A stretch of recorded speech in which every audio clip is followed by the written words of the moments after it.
વર્ષ 2024ની પ્રથમ સંકષ્ટી ચતુર્થી નિમિત્તે આજે ગણેશ મંદિરોમાં ભક્તોની દર્શનાર્થે ભારે ભીડ ઉમટી પડી હતી। વર્ષ 2024 જાન્યુઆરી મહિનાની પ્રથમ ચોથ નિમિત્તે વડોદરા શહેરમાં આવેલ ગણેશ મંદિરોમાં ભક્તો દર્શનાર્થે ઉમટી પડ્યા હતા।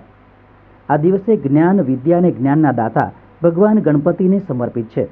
સનાતન ધર્મમાં ગણપતિજીને પ્રથમ ઉપાસ્ય માનવામાં આવે છે। તેમની પૂજા કરવાથી જીવનના તમામ અવરોધો દૂર થાય છે। આ વર્ષની છેલ્લી સંકષ્ટી ચતુર્થીના દિવસે ખૂબ જ દુર્લભ યોગનું સંયોજન થઈ રહ્યું છે। શાસ્ત્રો અનુસાર આ યોગમાં ગણપતિની પૂજા કરવાથી અને કેટલાક ખાસ ઉપાય કરવાથી ધન, વૈભવ, બુદ્ધિ અને સમૃદ્ધિમાં વધારો થાય છે। ચાલો જાણીએ સંકષ્ટી ચતુર્થીનો શુભ સમય, શુભ યોગ અને પૂજા અર્ચના કેવી રીતે કરવી જોઈએ। શ્રી રિદ્ધિ સિદ્ધિ વિનાયક ગણપતિ મંદિર ખાતે વહેલી સવારે ગણપતિ દાદાને કેસર સ્નાન કરવામાં આવ્યું હતું।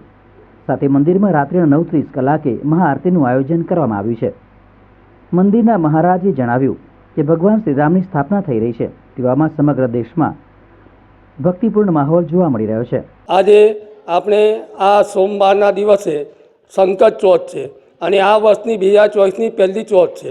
આ ચોથના દિવસે જે પણ ભક્ત સાચી શ્રદ્ધાથી, સાચી ભક્તિથી તેમજ દરેક કામમાં સફળાત્મા યા ગણપતિની પૂજા અર્ચના આરાધ્ય કરે છે, એમની મનોકામના સિદ્ધ થાય છે। તેમજ આ દિવસે સહસ્ત્ર મોદકેન 1000 મોદકથી આપણે ગણપતિ દાદાનો યજ્ઞ કરે છે, નૈવેદ્ય બતાવે છે, એમના ભક્તોની મનીચ્છા પરિપૂર્ણ થાય છે।